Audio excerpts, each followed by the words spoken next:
नमस्कार, मेरा नाम है सुमित सिंह मेहता। हाजिर हूँ आपके सामने इलेक्ट्रोडायनामिक्स से रिलेटेड एक और नया लेक्चर लेके। आज का हमारा है लेक्चर नंबर 32 और आज के इस लेक्चर का हमारा टॉपिक एक्चुअल में टॉपिक नहीं है, मेरे पास क्या है आपके लिए आज एक सवाल है।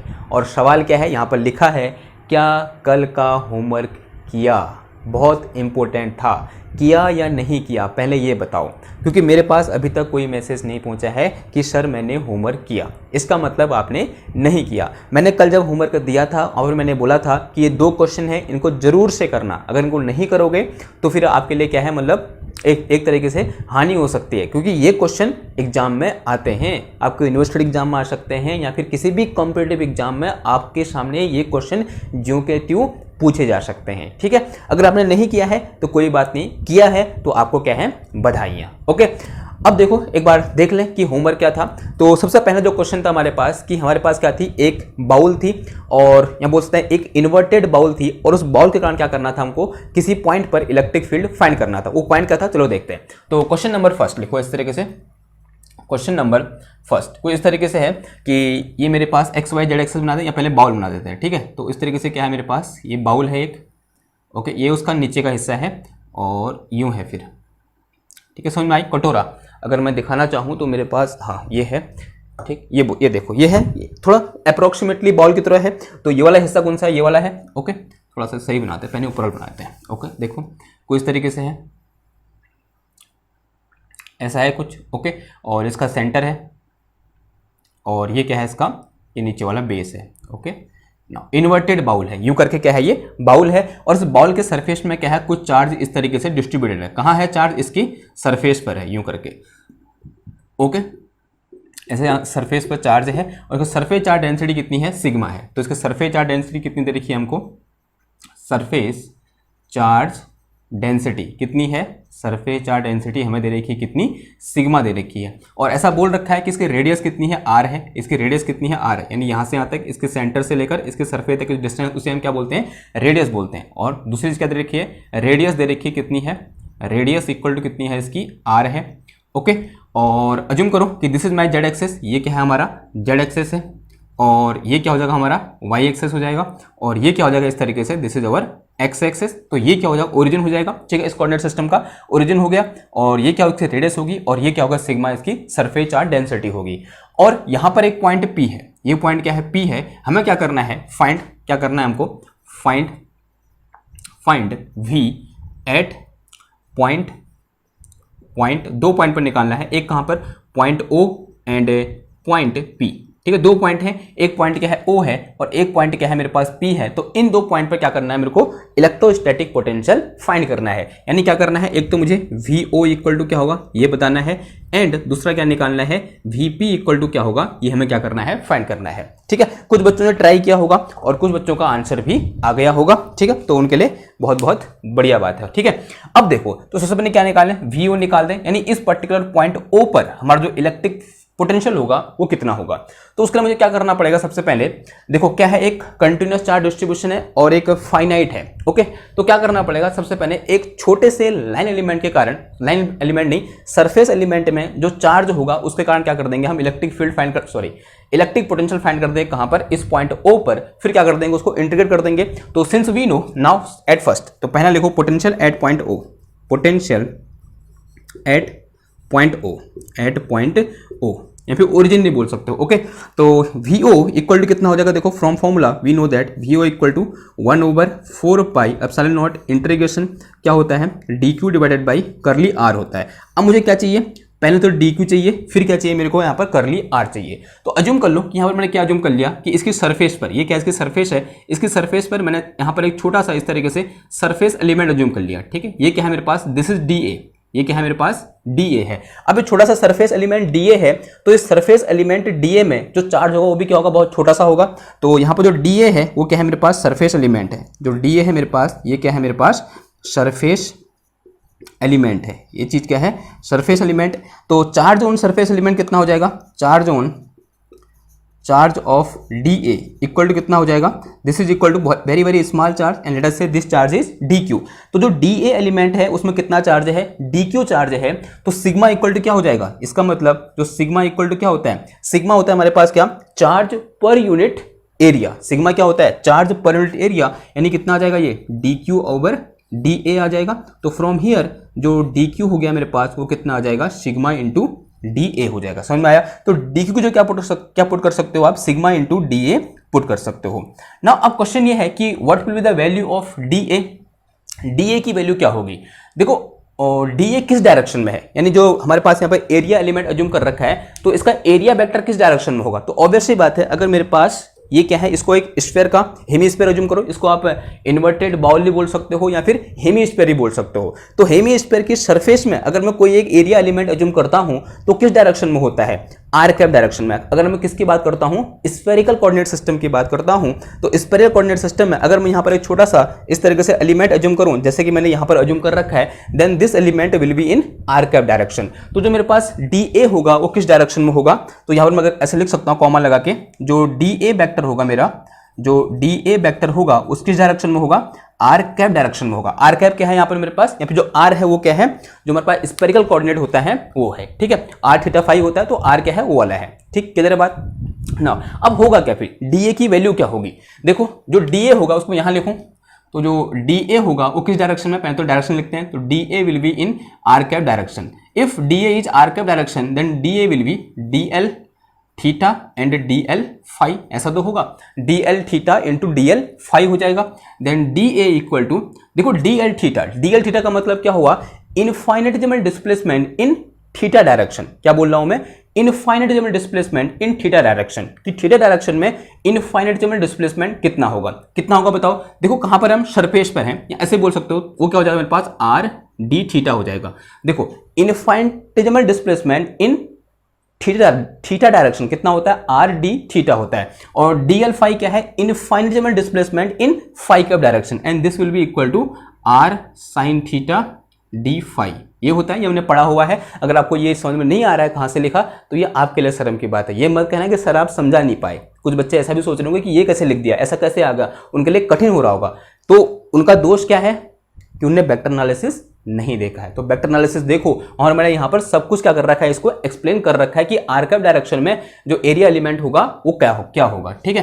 तो डी ए इक्वल टू कितना आ गया मेरे पास यहाँ पर, तो this will be equal to r square sine theta, और फिर कितना आ जाएगा ये डी थीटा डी फाई आ जाएगा। अब देखो, अब यहां पर जो मेरे पास ऑलरेडी जो हमारा एरिया एलिमेंट है वो कहां पर है, r equal to capital r पर है। कहां पर है, r equal to capital r. तो ये जो चीज है यहां से यहां तक, तो this is equal to capital r है, नहीं है या नहीं है, ठीक है। ये क्या है, रेडियस है इसकी, तो इसकी जो कितना आ जाएगा, कैपिटल आर आ जाएगा। तो डी ए इक्वल टू कितना हो जाएगा यहाँ पर, capital R square, and this is sine theta, and this is D theta, और ये कितना आ गया मेरा, डी फाई आ गया। तो यहां से मेरे पास डी ए इक्वल टू कितना आ गया, इतना आ गया। क्लियर है बात, डी के कारण समझ में आई। तो यहाँ से मैं ये क्या लिख सकता हूँ, देखो यहाँ से मैं लिख सकता हूँ d q is equal to sigma into d q, जो कितना हो जाएगा, तो डी ए इक्वल टू आ गया मेरे पास r square, this is sine theta, और फिर कितना आ गया ये डी थीटा इंटू कितना आ गया, डी फाई आ गया। क्लियर होगी बात। तो this is my D Q.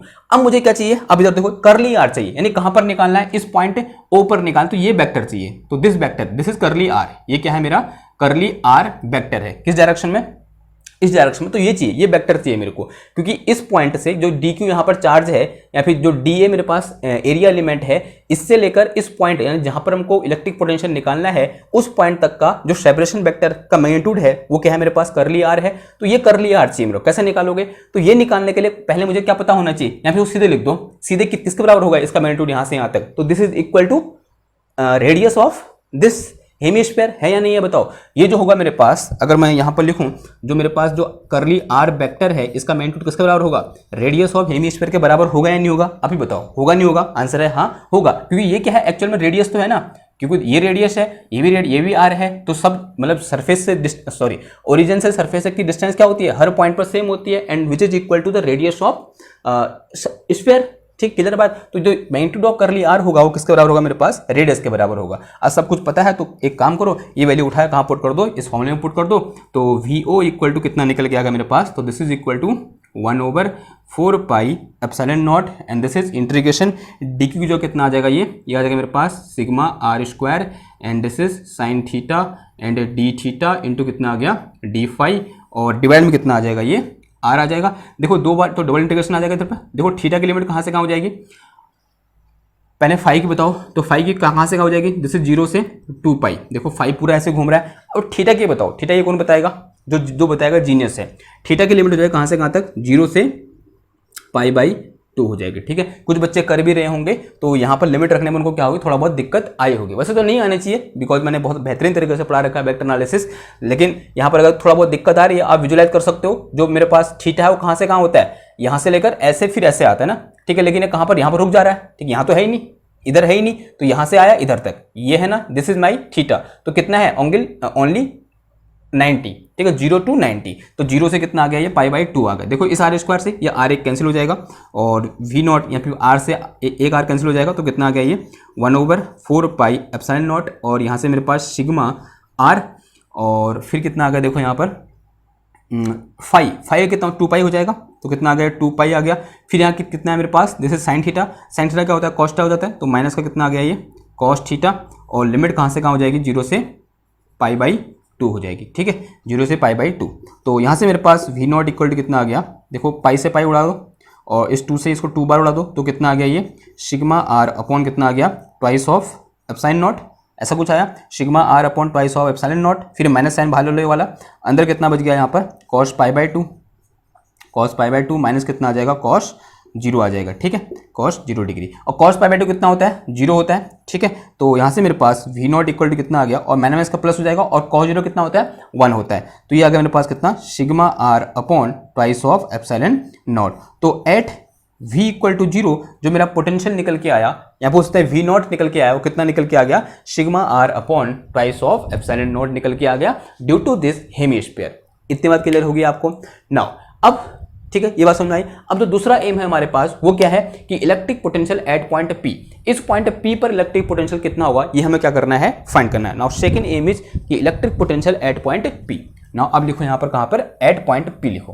कैसे निकालोगे बताओ, at point P। Okay, now electric potential, इसमें सेकंड पार्ट क्या है, electric potential at point P point पे इलेक्ट्रिक पोटेंशियल कितना होगा। तो अगेन जो मेरे पास Vp हो जाएगा from formula, this is equal to 1/4πε0, this is integration dq divide by कितना हो जाएगा, करली r हो जाएगा। देखो dq तो यही रहेगा, बिकॉज चार्ज कॉन्फ़िगरेशन थोड़ा चेंज हो रहा है, dq यही रहेगा, और इसी को अज्यूम कर लो हमारा मतलब यही एरिया एलिमेंट है। अब r ये चाहिए मेरे को, क्या, सेपरेशन वेक्टर चाहिए। ये क्या है मेरा, वो पॉइंट है जहां पर मुझे पोटेंशियल फाइंड करना है। फिलहाल के लिए ये क्या है, मेरा कैपिटल आर है। ठीक है, तो this is my capital R. समझ में आ गया ये कैपिटल आर क्यों लिखा मैंने। अब देखो ये चीज क्या है मेरे पास, दिस थिंग, ये मुझे चाहिए, ये चाहिए ना मुझे। ये क्या है मेरा, इस टाइम पर करली आर है, ये जो मेरे पास वेक्टर है, तो दिस इज करली आर। ये क्या है मेरा, करली आर है या नहीं है, आंसर है हाँ है। ओके ना, थोड़ी देर के लिए यहाँ मैंने वेक्टर ऐसे लगा रखा है, तो वेक्टर में चेंज कर सकता हूँ, ये तो मेरी मर्जी है। ठीक है, इस वेक्टर को कैसे लिख दो, ऐसे लिख दो, दिस इज आर वेक्टर, तो इसको आर वेक्टर बोल सकता हूँ मैं। और ये वेक्टर कैसे है, ऐसे है, और ये भी, इसको भी क्या बोल दो, आर वेक्टर बोल दो, है या नहीं है बताओ। ठीक है, तो this is r vector, this one is r vector, and this one is curly r vector. Okay, और मुझे ये क्या चाहिए, ये करली आर वेक्टर चाहिए। क्या चाहिए, करली आर वेक्टर चाहिए, और किसके टर्म में चाहिए, इस आर के टर्म में चाहिए। ठीक, क्यों बोल रहा हूं, क्योंकि आर मुझे गिवन है, तब मैं बोल रहा हूं कि मुझे करली आर वेक्टर किसके टर्म में चाहिए, इन आर के टर्म में चाहिए। अब कैसे निकालोगे, देखो एक चीज तो आपके दिमाग में आ रहा होगा कि मुझे इसके कोऑर्डिनेट पता है। इसके कोऑर्डिनेट क्या हो जाएंगे, 0,0, या फिर नहीं, इसके कोऑर्डिनेट क्या हो जाएंगे, मतलब इसके कोऑर्डिनेट निकाल दोगे, पॉइंट P के कोऑर्डिनेट निकाल दोगे, फिर इस जहां पर D एलिमेंट ले रखा है इसके कोऑर्डिनेट निकाल दोगे, फिर दिस कोऑर्डिनेट माइनस दिस, तो क्या निकल जाएगा, करली आर निकल जाएगा। एक मेथड तो ये हो सकती है, लेकिन एक मेथड क्या हो सकती है, यहां पर आप क्या यूज करो, कोसाइन लॉ यूज करो। Now from cosine law, from cosine law हमने वेक्टर एनालिसिस में पढ़ा था कि अगर मेरे पास कोई एक वेक्टर, ये क्या है, वेक्टर ए है, और एक वेक्टर कोई ये क्या है, वेक्टर बी है, और कोई एक वेक्टर ये क्या है मेरे पास, वेक्टर सी है। ठीक है, ऐसा कुछ है कि वेक्टर ए, ये वेक्टर बी, और ये क्या है मेरे पास, वेक्टर सी है। तो यहां पर आप फ्रॉम ट्रायंगल लॉ क्या लिख सकते हो, vector a plus vector c is equal to क्या लिख सकते हो, वेक्टर बी लिख सकते हो। तो यहां से वेक्टर सी इक्वल टू कितना आ जाएगा, ये आ जाएगा मेरे पास कितना, वेक्टर बी माइनस कितना आ जाएगा, वेक्टर ए आ जाएगा। अगर मुझे इस वेक्टर सी का क्या चाहिए, मैग्नीट्यूड चाहिए, तो क्या कर दूंगा, इसका सेल्फ डॉट प्रोडक्ट ले लूंगा। तो क्या कर दूंगा, इसको मैं यहां से क्या ले लूंगा, c dot c is equal to कितना आ जाएगा, ये बी माइनस का ए, फिर कितना आ जाएगा, डॉट बी माइनस ए आ जाएगा and this will be equal to this is c square because c dot c क्या हो जाएगा c square and this will be equal to b dot b कितना हो जाएगा बी स्क्वायर फिर b minus का कितना आ जाएगा ये बी डॉट ए आ जाएगा माइनस का कितना आ जाएगा बी डॉट ए फिर कितना आ जाएगा माइनस का ए डॉट बी आ जाएगा और फिर कितना आ जाएगा माइनस माइनस प्लस का ए स्क्वायर आ जाएगा कितना आ जाएगा ए स्क्वायर तो यहाँ से c square is equal to कितना आ गया ये a square plus b square. अब देखो a dot b equal to किसका होता है बी डॉट ए के बराबर होता है यानी ये दोनों चीज़ें बराबर हैं तो दोनों क्या हो जाएंगी माइनस माइनस है तो माइनस माइनस का प्लस हो जाता है तो दोनों ऐड हो जाएंगे तो कितना आ जाएगा माइनस का 2 ए डॉट बी आ गया कितना आ गया माइनस का twice of a dot b निकल के आ गया और यहाँ से मेरे पास तो सी स्क्वायर इक्वल टू कितना आ गया यहाँ पे सी इक्वल टू कितना आ गया तो अंडर रूट ऑफ कितना आ जाएगा ये ए स्क्वायर फिर प्लस का कितना आ गया बी स्क्वायर फिर माइनस का कितना आ गया 2 ए डॉट बी निकल के आ गया कितना निकल के आ गया 2 ए डॉट बी निकल के आ गया। अब ए डॉट बी तो उसके लिए मेरे को इन दोनों के बीच का एंगल भी चाहिए ना तो अज्यूम करो तो ये एंगल कितना हुआ तो दिस एंगल विल बी ये एंगल कितना होता है theta in cylinder sorry in spherical coordinate system ये एंगल कितना होता है थीटा तो यहाँ पर भी इस एंगल को कितना बोल दो थीटा बोल दो ठीक है ऐसा बोल सकते हैं तो ये एंगल कितना हो जाएगा थीटा हो जाएगा ए और बी के बीच का एंगल कितना है थीटा है ओके ना। अब यहाँ पर ध्यान से देखो ए की जो कितना है आर है और बी की जो भी कितना है आर है तो यहाँ से मेरे पास करली आर वेक्टर का मैग्नीट्यूड इज इक्वल टू कितना आ जाएगा under root of a square करने का मतलब कितना हो गया आर का स्क्वायर तो आर का स्क्वायर फिर प्लस कितना हो जाएगा ये आर का स्क्वायर फिर माइनस का कितना आ जाएगा माइनस का आ गया मेरे पास कितना twice of r dot r यानी कितना आ जाएगा ये आर स्क्वायर कॉस थीटा आ जाएगा नहीं आ जाएगा बताओ r square cos theta because ये क्या होगा ए बी कॉस थीटा होगा और यहाँ पर ए बी का मतलब आर इंटू आर तो आर इंटू आर कितना हो जाएगा आर स्क्वायर और कॉस थीटा कितना आ गया कॉस थीटा आ गया ओके ओके देखो ये क्या हो जाएगा मेरे पास करली आर का मैग्नीट्यूड तो this will be equal to under root of this is twice of are square फिर माइनस का कितना आ गया ये ट्वाइस ऑफ आर स्क्वायर और इंटू कितना आ गया ये कॉस थीटा आ गया and this is curly r लिख दो खाली इसको वेक्टर हटा दिया तो मैग्नीट्यूड भी हट जाएगा ठीक है मतलब वो डंडे हट जाएंगे तो कितना आ गया ये आ गया मेरे पास under root of this is twice of are square common ले लिया और अंदर कितना बच गया 1 माइनस का कॉस थीटा कॉमन आ गया and this is curly r is equal to under root of this is twice of are square 1 minus cos theta कितना होता है 2 साइन स्क्वायर थीटा बाई 2 होता है नहीं होता बताओ 2 साइन स्क्वायर थीटा बाई 2। अब ये फॉर्मूला कहाँ से आया देखो कुछ बचपन की यादें हैं ताज़ा करें देखो कुछ ऐसा पढ़ा था हमने कि cos square theta minus sine square theta is equal to कितना होता है कॉस 2 थीटा होता है। तो यहाँ से मेरे पास क्या लिख सकता हूँ मैं sine square theta equal to कितना आ जाएगा sine square theta is equal to या फिर एक काम करो देखो एक चीज़ और होती है मेरे पास क्या sine square theta plus cos square theta is equal to कितना होता है 1 होता है। तो यहाँ से मेरे पास cos square theta is equal to कितना आ गया 1 माइनस का साइन स्क्वायर थीटा आ गया।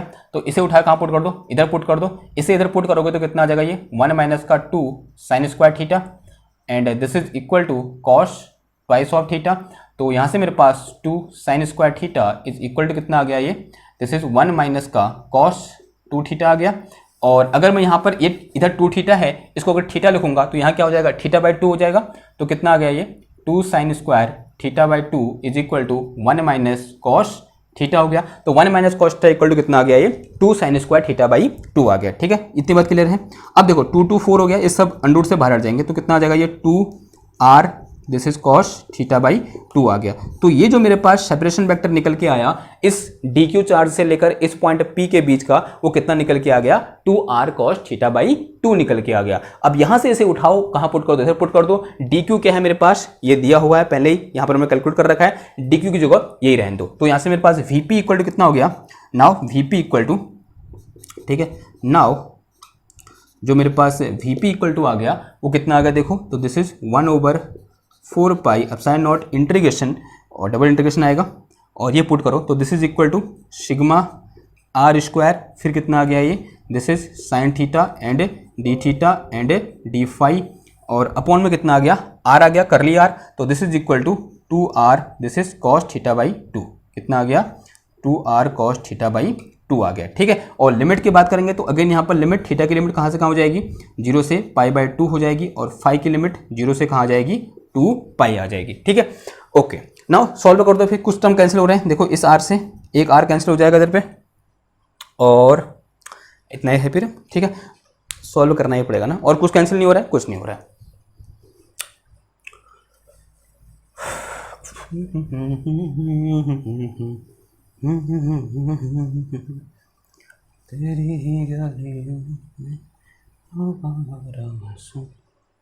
देखो ये आ जाएगा मेरे पास कितना, V P equal to sigma r common आ जाएगा बाहर, मतलब सॉरी क्या आ जाएगा, हाँ बाहर आ जाएगा, तो सिग्मा आर अपॉन कितना आ गया ये 4 pi epsilon naught, and this is double integration रहने दो, क्या है मेरे पास डी फाई है, तो डी फाई कितना हो जाएगा 2 पाई हो जाएगा, और now single integration this is 0 से पाई बाई 2, ऊपर क्या है साइन थीटा है, साइन थीटा इक्वल टू क्या होता है, देखो एक चीज हमको फॉर्मूला पढ़ा था हमने पास, क्या sine 2 theta is equal to 2 sine theta into cos theta, ऐसे कुछ पढ़ा था। अगर इसको थीटा लिखूंगा तो यहाँ क्या होगा, थीटा बाई 2 हो जाएगा, तो यहाँ से मेरे पास साइन थीटा इक्वल टू कितना आ जाएगा, तो this is 2 sine theta by 2, और इंटू कितना आ गया ये कॉस थीटा बाई 2, और अपॉन में कितना आ गया कॉस थीटा बाई 2 आ गया, कितना आ गया, और 2 भी है ना नीचे 2 भी है, 2 भी है नीचे, तो कितना आ गया ये कॉस 2 कॉस थीटा बाई 2 आ गया, और यहाँ कितना आ गया ये डी थीटा आ गया, आया नहीं आया, आया। देखो इससे ये चीज़ क्या हो जाएगी, कैंसिल हो जाएगी, तो यहाँ से मेरे पास वी पी इक्वल टू कितना आ गया sigma are upon this is 4 pi epsilon naught, and this is 2 pi. अब देखो यहाँ क्या मेरे पास साइन थीटा बाई 2 है, और साइन थीटा बाई 2 का इंटीग्रेशन क्या हो जाएगा, माइनस का कॉस थीटा बाई 2, और डिवाइड में कितना आ जाएगा ये 1/2, और लिमिट 0 से कहाँ आ जाएगी ये पाई बाई 2 आ जाएगी, ठीक है। तो यहाँ मेरे पास देखो ये 2 2 जा 4 हो जाएगा, देखो इस 2 से ये 2 बार कैंसिल हुआ, इस 2 से ये 2 कैंसिल हो जाएगा, तो यहाँ से मेरे पास वी पी इक्वल टू आ गया मेरे पास कितना, और पाई से पाई उड़ा दो, तो this is sigma are upon कितना आ गया ये एप्सिलॉन नॉट, और अब देखो यहाँ पर माइनस बाहर ले लो, और अंदर कितना बच गया ये कॉस पाई बाई 2 रखोगे तो कितना आ गया ये पाई बाई 4 आ गया, और फिर माइनस कितना आ गया ये कॉस 0 आ जाएगा, कॉस 0 डिग्री, ओके। तो ये आ गया मेरे पास कितना V P equal to minus का सिग्मा आर अपॉन कितना आ गया एप्सिलॉन नॉट, और अंदर कितना बच गया ये, तो दिस इज 1/√2, फिर माइनस कितना आ गया ये 1 आ गया, तो यही क्या हो जाएगा हमारा आंसर हो जाएगा। थोड़ा मॉडिफाई कर लो इसको, तो यहाँ से मेरे पास V P equal to minus को अंदर भेज दो, तो this is sigma are upon कितना हो गया एप्सिलॉन नॉट, और अंदर कितना आ गया 1 माइनस √2 आ गया, तो this is my potential at point P।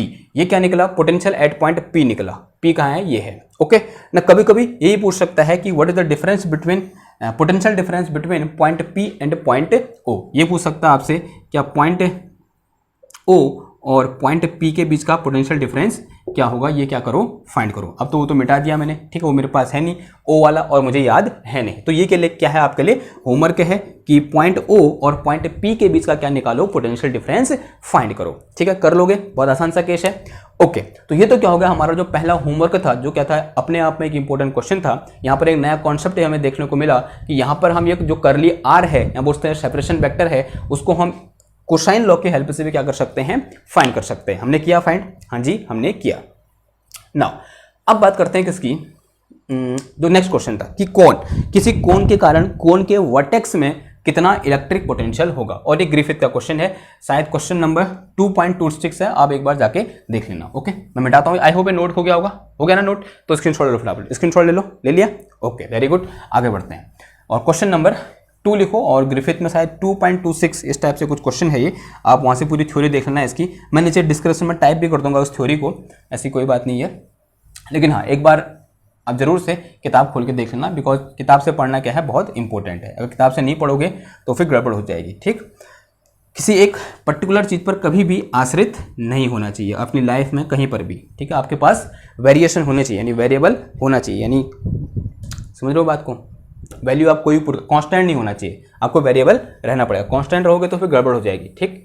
अगर माना किसी दिन कांस्टेंट गायब हो गया, समझ रहे हो, माना किसी दिन में गायब हो गया, मेरी सारी वीडियो उड़ गई, कैसा कुछ यूट्यूब ने कुछ ऐसा कर दिया कि आज से वीडियो नहीं चलेंगे, ऐसा बोल दिया, ठीक, हो सकता है किसी का भी मन, कुछ भी हो सकता है, ठीक है, वो तो यूट्यूब के ओनर पर डिपेंड करता है, उसने कहा कि आज से ये वाली वीडियो यूट्यूब पे नहीं चलेंगी, फिर क्या करोगे, फिर तो आपको किताब के पास जाना पड़ेगा ना। अगर आप किताब के पास कभी गए नहीं हो तो फिर क्या लगेगा आपको, उसमें धक्का लगेगा कि हाय राम ये क्या हो गया, अब मेरी ज़िंदगी में मेरा क्या होगा, ये नहीं था तो अब इसके बिना मेरा क्या होगा। तो इस टाइप का भाव आएगा नहीं आएगा आपको, ठीक है। ये लाइफ के हर पार्ट में क्या होता है, यूज होता है, ठीक है, एक यहीं पर नहीं, समझ रहे हो आप, ठीक है, आप सब समझदार हो। देखो क्वेश्चन नंबर 2 लिखो। क्वेश्चन नंबर 2 कुछ ऐसा है कि मेरे पास क्या है, एक इस तरीके से एक आइसक्रीम कोन है, ठीक है, आइसक्रीम सबने खाई है, ओके, यूँ करके सॉफ्टी आइसक्रीम कुछ भी बोल दो आप इसको, और इसकी हाइट और रेडियस दोनों क्या है, सेम है। इसकी हाइट भी h है और इसकी रेडियस है वो भी कितनी है, h ही है। तो बोथ आर सेम थिंग, कितना है, दोनों h है। क्लियर है इतनी बात आपको। नाउ हमें क्या करना है, ये एक वर्टेक्स है, दिस इज पॉइंट O। इस पॉइंट O पर हमें इलेक्ट्रिक पोटेंशियल फाइंड करना है जब इसकी सरफेस चार्ज डेंसिटी कितनी है, सिग्मा है। इसकी सरफेस चार्ज डेंसिटी कितनी है, सिग्मा है। क्लियर है इतनी बात, ओके। इस तरीके से सिग्मा, ओहो ये ओके, सरफेस पे चार्ज है तो यहाँ ही बना दो, समझ में आ रही है, सरफेस पे चार्ज है। हाँ, अब मैं सॉफ्ट लाने की कोशिश कर रहा था लेकिन मैं नहीं ला पाया, चलो कोई नहीं, मतलब वही बर्थडे वाली केक, सॉरी टोपी मान लो ना। अब देखो थोड़ी देर का जूम कर लो, अब हमें यहाँ पर कुछ ना कुछ कोऑर्डिनेट सिस्टम अज्यूम करना पड़ेगा। तो इसे ओरिजिन मान लें, तो let us say this is Y axis and this one is X axis and this one is Z axis. ये क्या है, हमारा जेड एक्सिस है, ओके। अब हमें क्या करना पड़ेगा, एक एरिया एलिमेंट अज्यूम करना पड़ेगा। तो एरिया एलिमेंट कहाँ पर अज्यूम करें, यहाँ अज्यूम कर लो। तो इस तरीके से क्या कर दिया हमने, यहाँ पर एक छोटा सा एरिया एलिमेंट अज्यूम कर लिया। क्या कर लिया, इस तरीके से छोटा सा एक एरिया एलिमेंट DA अज्यूम कर लिया, ठीक है।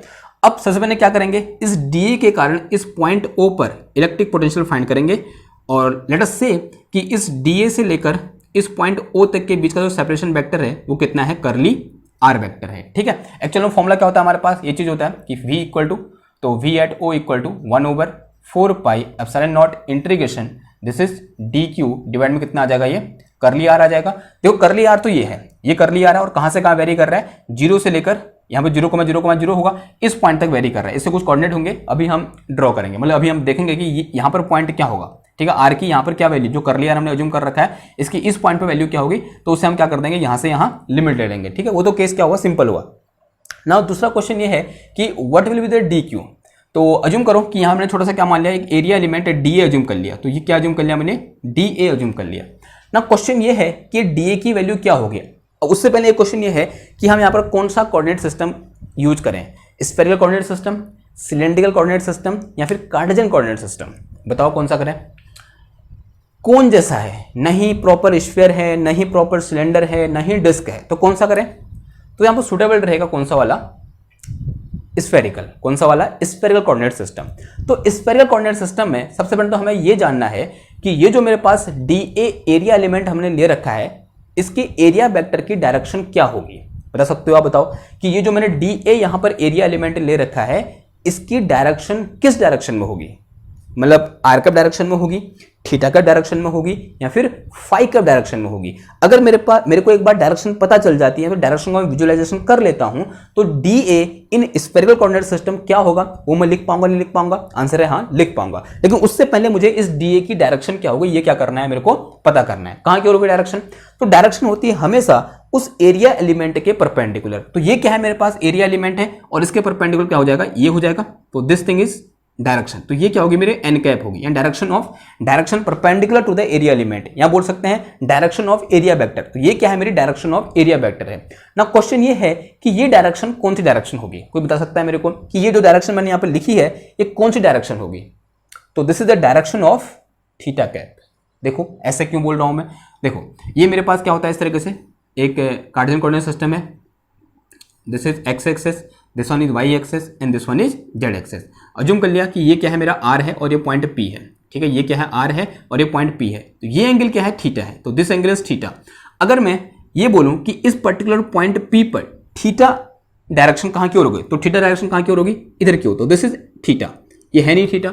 अगर मैं ये बोलूं कि ये मेरे पास एंगल है, ये मेरे पास R वेक्टर है इस पर्टिकुलर पॉइंट पर, या सॉरी ये मेरे पास R वेक्टर है, तो यहाँ पर थीटा का भी डायरेक्शन कहाँ की ओर होगी, इधर की ओर। तो ये डायरेक्शन कौन सी है, थीटा कैप। समझ में आई बात। तो this is the direction of theta cap. तो जो मेरे पास DA वेक्टर है वो किस डायरेक्शन में है, थीटा कैप डायरेक्शन में है। ये किस डायरेक्शन में है, थीटा कैप डायरेक्शन में है। अगर ये थीटा कैप डायरेक्शन में है तो इसका मैग्नीट्यूड किसके बराबर हो जाएगा कि एल इन आर डायरेक्शन और फिर डी एल इन फाई डायरेक्शन, यानी इसको छोड़कर जो बाकी के जो क्या होते हैं कोऑर्डिनेट होते हैं उन दो डायरेक्शन में क्या होगा, जो इनफाइनाइट में डिस्प्लेसमेंट होगा उनका प्रोडक्ट। क्लियर है बात? तो ओके, तो जो डी एल या बोलते हैं इनफाइनाइट में displacement in r cap direction कितना होता है बताओ? ये होता है मेरे पास सिंपल डी आर, और ये कितना होता है मेरे पास आर साइन थीटा, और ये क्या आ जाएगा मेरे पास डी फाई आ जाएगा। तो कितना आ गया, सॉल्व करो थोड़ा सा अच्छे से लिख दो उसको। तो ये कितना आ गया R sine theta D R, और ये कितना आ गया मेरा डी फाई आ गया। तो ये तो क्या निकल गया मेरा डी ए निकल गया। क्या निकल गया? ये डी ए निकल गया। ओके, अगर ये मेरे पास डी ए है, जो डी ए है मेरे पास वो क्या है, एरिया एलिमेंट है। तो डी ए मेरे पास क्या है, एरिया एलिमेंट है। और चार्ज इन डी ए कितना है, charge in D A is equal to कितना है मेरे पास, डी क्यू है या नहीं है? आंसर है हाँ है। अगर डी ए में कितना चार्ज है, डी क्यू चार्ज है, और हमने बोल रखा है इससे सरफेस पर चार्ज डिस्ट्रीब्यूटेड है, और ऐसा अज्यूम करो कितना इसकी चार्ज डेंसिटी कितनी है, सिग्मा है। मैंने पहले ही बोलना चाहिए था कि इसकी चार्ज डेंसिटी सिग्मा है, लेकिन मैंने वहां पर नहीं बोला, उसके लिए सॉरी। लेकिन अभी मैं बोल रहा हूं कि चार्ज डेंसिटी कितनी है, सिग्मा है, जो कि कैसी है, कांस्टेंट है। तो सिग्मा इक्वल टू क्या है, इसकी चार्ज डेंसिटी है। क्या है इसकी चार्ज डेंसिटी, या फिर मोर प्रिसाइजली क्या बोल सकते हो आप, सरफेस चार्ज डेंसिटी बोल सकते हो, जो कि कैसी है, कांस्टेंट है, जो कि कैसी है, कांस्टेंट है। तो from here this sigma equal to कितना हो जाएगा, चार्ज पर यूनिट एरिया, यानी कितना हो जाएगा, ये डी क्यू ओवर डी ए हो जाएगा, क्योंकि डी ए एरिया एलिमेंट में कितना चार्ज है, डी क्यू चार्ज है। तो D Q over D A क्या हो जाएगा, सिग्मा हो जाएगा। And this gives us D Q equal to कितना आ गया मेरे पास, सिग्मा इंटू डी ए आ गया। डी क्यू इक्वल टू कितना आ गया, सिग्मा इंटू, हाँ D Q equal to sigma into D A. और क्या लिख सकता हूँ इसको, D Q equal to sigma तो ऐसे रहा, सिग्मा तो ऐसे रहा, डी ए की जगह ये लिख सकता हूँ मैं। तो ये क्या है मेरे पास, देखो this is R sine theta, और फिर कितना आ गया ये डी आर इंटू कितना आ गया, डी थीटा आ गया। तो ये तो क्या निकल गया मेरा यहाँ पर, डी क्यू निकल गया। अब मुझे क्या निकालना है कि what will be the this करली आर, ये करली आर का मैग्नीट्यूड कितना होगा। उसके लिए मुझे क्या चाहिए, इसके कोऑर्डिनेट चाहिए। तो उसके लिए ये एंगल कितना है, थीटा है। थोड़ी देर अज्यूम करो कि this angle is theta. Okay, वैसे भी होगा वो, अगर ये मेरे पास जेड एक्सेस है, जेड एक्सेस से जो मेरे पास आर कितना एंगल बनाता है वही क्या होता है, हमारा थीटा होता है। ओके, अब मुझे क्या निकालना है कि ये करली आर वेक्टर कितना होगा। उसके लिए मुझे क्या चाहिए कि जो मेरे पास एरिया एलिमेंट मैंने यहाँ पर अज्यूम कर रखा है, इसके कोऑर्डिनेट क्या होंगे, इसके कोऑर्डिनेट क्या होंगे, निकाल सकते हो इसके कोऑर्डिनेट क्या होंगे। देखो इसके तो पता है, इसके क्या हो जाएंगे 0,0,0 हो जाएंगे। अगर मैं इसके कोऑर्डिनेट की बात करूं पर्टिकुलरली, इसे मिटा दूं, ठीक, और ये डी फाई था, ठीक। इसके कोऑर्डिनेट की बात कर रहे हैं, कहाँ लिखूं, जगह नहीं मिली ना, इधर लिख दें। इससे कोऑर्डिनेट की बात हो रही है, ठीक है, कि जो मेरे पास यहाँ पे एरिया एलिमेंट है इसके कोऑर्डिनेट की बात हो रही है।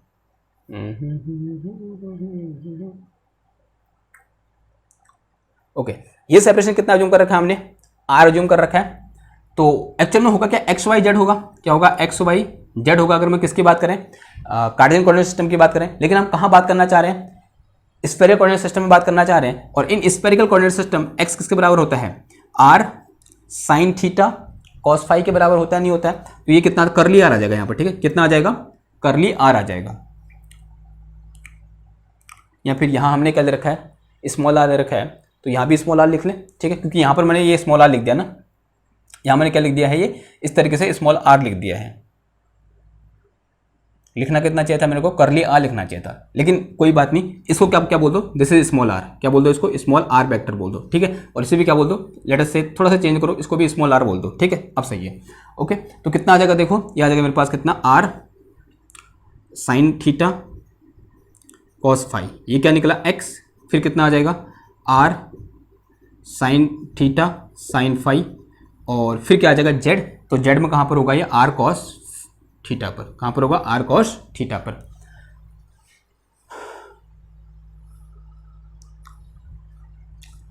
फिर मुझे क्या करना है, ये आर वेक्टर निकालना है। तो यहां से मेरे पास आर वेक्टर इक्वल टू कितना आ गया, R vector equal to this minus this, तो ये आ गया मेरे पास कितना, माइनस का R sine theta cos phi into I cap, फिर माइनस का R sine theta sine phi into J cap, फिर कितना आ गया ये दिस माइनस दिस, यानी कितना आ गया, माइनस का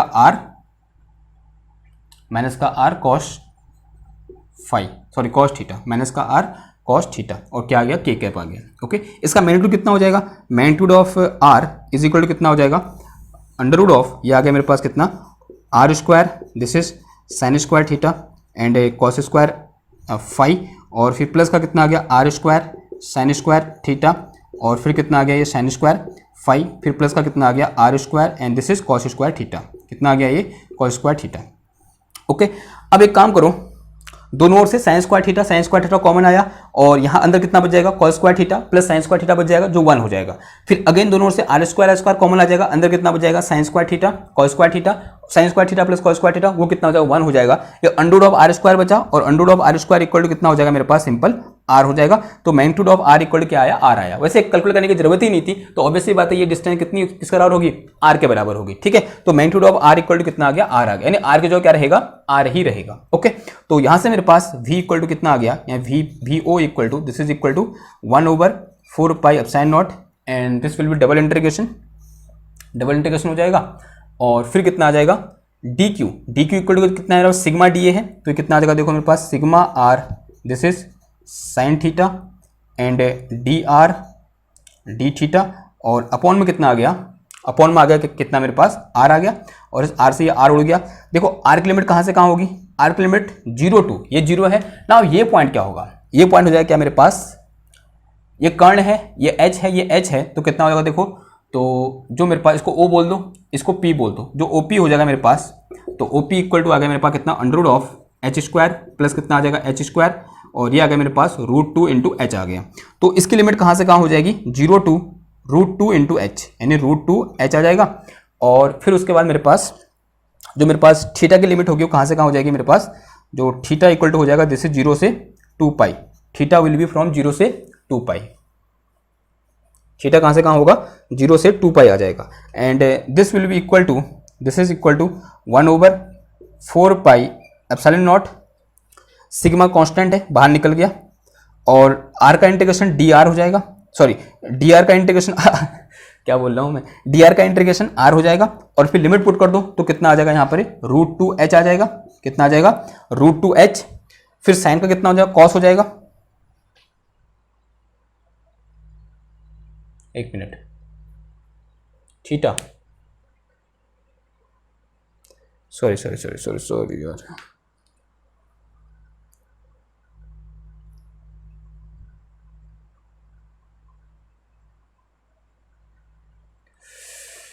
थीटा नहीं होगा, ये क्या है, ये फाई है, क्या है ये, फाई है, लिख दिया हमने, this is phi, D phi है, याद रखना, सॉरी यार, डी फाई है। ठीक है, तो हाँ, तो ये फाई की लिमिट कहाँ से कहाँ होगी, 0 से 2 पाई होगी। अगर फाई है तो साइन थीटा बाहर कांस्टेंट आ गया, कांस्टेंट है साइन थीटा, तो इंटीग्रेशन से बाहर हो जाएगा, तो ये कितना आ जाएगा मेरे पास, साइन थीटा बचेगा, और इस फाई कितना हो जाएगा, 2 पाई हो जाएगा, कितना हो जाएगा ये, सिंपल 2 पाई हो जाएगा।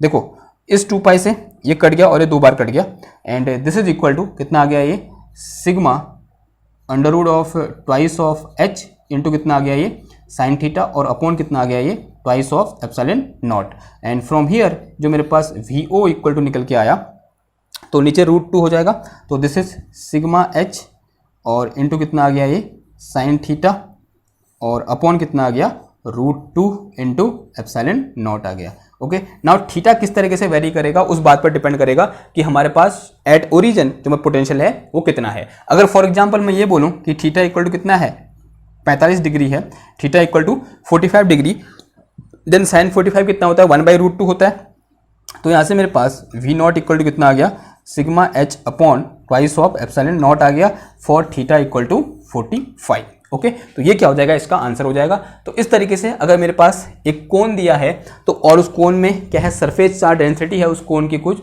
और उसके कारण उसके वर्टेक्स पर या बोल सकते हैं इस टिप पर जो इलेक्ट्रिक पोटेंशियल होगा वो कितना होगा, इतना होगा इन जनरल, और फॉर 45 डिग्री कितना हो जाएगा, इतना हो जाएगा। तो ये क्या हो गया, हमारा कल का होमवर्क हो गया। ठीक, समझ में आई बात। तो एक इंपॉर्टेंट 2 क्वेश्चन थे, आई होप ये आपको समझ में आए होंगे। ठीक, नाउ आज का लेक्चर यहीं पर खत्म करते हैं, और नेक्स्ट लेक्चर में क्या डिस्कस करेंगे, हम इलेक्ट्रिक पोटेंशियल एनर्जी के बारे में डिस्कस करेंगे, और तब तक के लिए थैंक यू, धन्यवाद, बाय।